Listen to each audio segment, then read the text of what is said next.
At the end of 30 years of conflict in Sri Lanka in May 2009, life in the north and east is gradually returning to normal. People are beginning to reap the benefits of peace, and signs of progress are clearly visible in towns and villages. Over the past few years, reconstruction efforts have been progressing steadily, with the local and international organizations supporting communities to rebuild their villages. From 2013 to 2017, the United Nations Human Settlements Programme, UN Habitat, partnered with the Government of Japan and the Government of Sri Lanka to support conflict-affected communities to rebuild infrastructure facilities in the north and east of Sri Lanka. This district had been experiencing the conflict for more than 30 years. So during that period also the infrastructures had not been looked after. It was neglected for so long period. So that's also the consequences of the conflict, and we had to provide the infrastructure facilities to the community. The government of Japan provided a grant of $11.5 million through UN Habitat to reconstruct community infrastructure in the districts of Mana, Kilinochchi, Mullaitivu and Batiklo. Japan and Sri Lanka has always had very good relations, and we have been supporting the development of Sri Lanka for many years, for the infrastructure, for the rehabilitation of the conflict-affected area. We have spent more than $10 billion to support Sri Lanka. We are very glad that what we have been trying to do together with UN Habitat is being welcomed by people. From 2013, over a period of 5 years, UN Habitat worked closely with the government of Sri Lanka to implement this program. The program followed UN Habitat's People's Participatory Process of project implementation. This method gave community members an opportunity to actively engage in all project activities. It also helped to foster a sense of ownership in the community assets. அந்தந்த பகுதி மக்களுடைய பங்களிப்பு அவருடைய பங்களிப்பு 100% இருந்தது.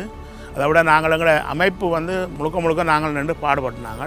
The community members had the freedom to decide on the priority infrastructure interventions for their villages by participating in community action planning workshops.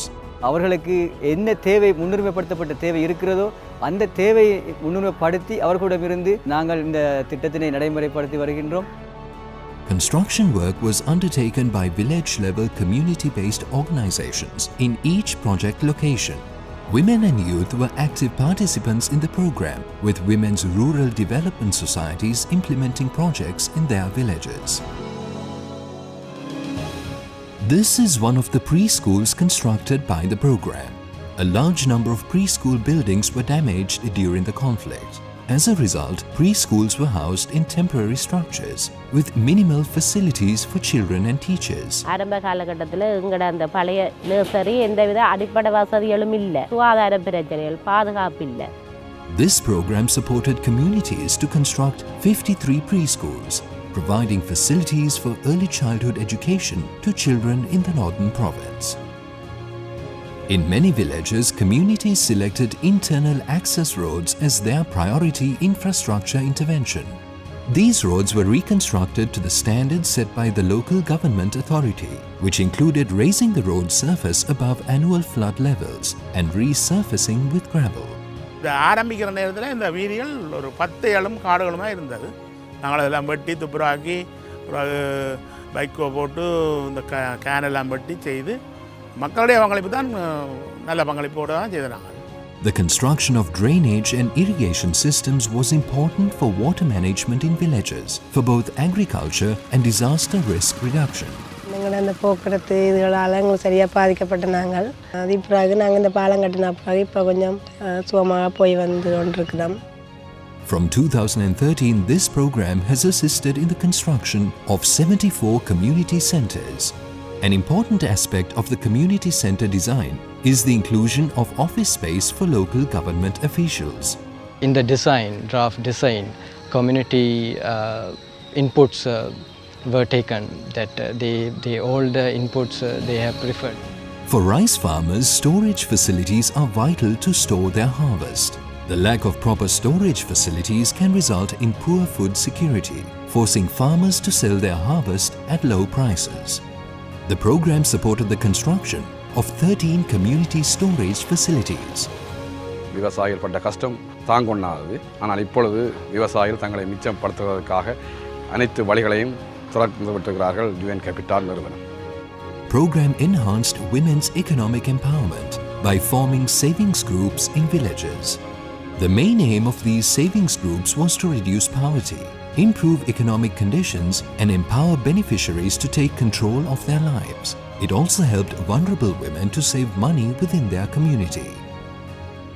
அவையவே தங்களுக்கு எவ்வளோ கட்ட முடியுமோ அந்தளவுக்கு ஏற்ற மாதிரி எடுத்தது. 5000, 10,000, 7,000 என்று அது தங்களுக்கு தகுதிக்கு ஏற்ற மாதிரி எடுத்தது. சில பேர் கோழி வளர்த்தது, ஒரு ஆள் மாடு வாங்கினமா, 2 பேர் கோழி வளர்த்தது. அப்படி எல்லாரும் தங்களுக்கு ஏற்ற மாதிரி எடுத்து அதால் ஒரு அளவுக்கு முன்னேறி இருக்கிறேன். The conflict had brought negative impacts on the environment, leading to the depletion of forest cover. With the aim of regreening villages, UN Habitat initiated a plant distribution program to encourage tree planting amongst communities. More than 140,000 saplings were planted in project locations. These included species of timber and fruit trees. Today, these school children have the ability to study comfortably, unlike in the past where trees and temporary shelters formed their classrooms. Mannar மாவட்டத்தில் காணப்பட்ட ஏனைய பாடசாலைகளோடு ஒப்பிடும்போது மிக அடிப்படை வசதிகள் எதுவுமற்ற பாடசாலையாக முதல் தர தேர்விலேயே எமது பாடசாலை இந்த உதவிக்காக பரிந்துரை செய்யப்பட்டிருந்தது. This program supported the construction of 15 classroom buildings, together with other facilities including kitchens, canteens, administration buildings and toilet facilities in Mannar district. The project also facilitated the construction of 7 teachers' quarters that has provided teachers with much needed residential facilities. குறிப்பாக இந்த பாடசாலைகள் தெரிவு செய்யப்பட்ட பாடசாலைகள் யுத்தத்தினால் முற்றாக பாதிக்கப்பட்டு மக்கள் அந்த இடங்களை விட்டு வெளியேறி ஏனைய இடங்களிலே தங்கியிருந்து மீள குடியமர்த்தப்பட்டவர்கள். As water is a scarce resource in many parts of the north and east, rainwater harvesting systems were installed in over 100 public buildings by the program. This has given people a regular source of water, especially during periods of drought. UN Habitat provided technical guidance and supervision for all activities, including designs, bills of quantities, advice on building materials, and cost-efficient technologies. We are conducting the training for them to improve their capacity. So not only technical training, bookkeeping, training on the safety during the constructions, those kind of training at the beginning we are given to the CBOs and local vendors. Cost-effective, eco-friendly building materials and technologies were used wherever possible. Disaster risk reduction measures were incorporated into the construction of all buildings.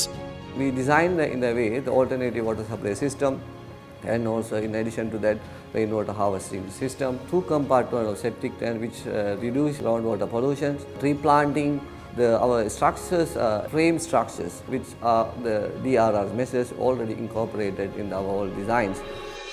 Within a period of 5 years, this program has supported communities in the north and east to rebuild vital community infrastructure facilities in over 250 villages. The community assets constructed through this program have benefited over 360,000 people in 16 divisional secretariat divisions in 4 districts. The determination, courage, and community spirit of the people of the north and east was a key factor in making this program a success.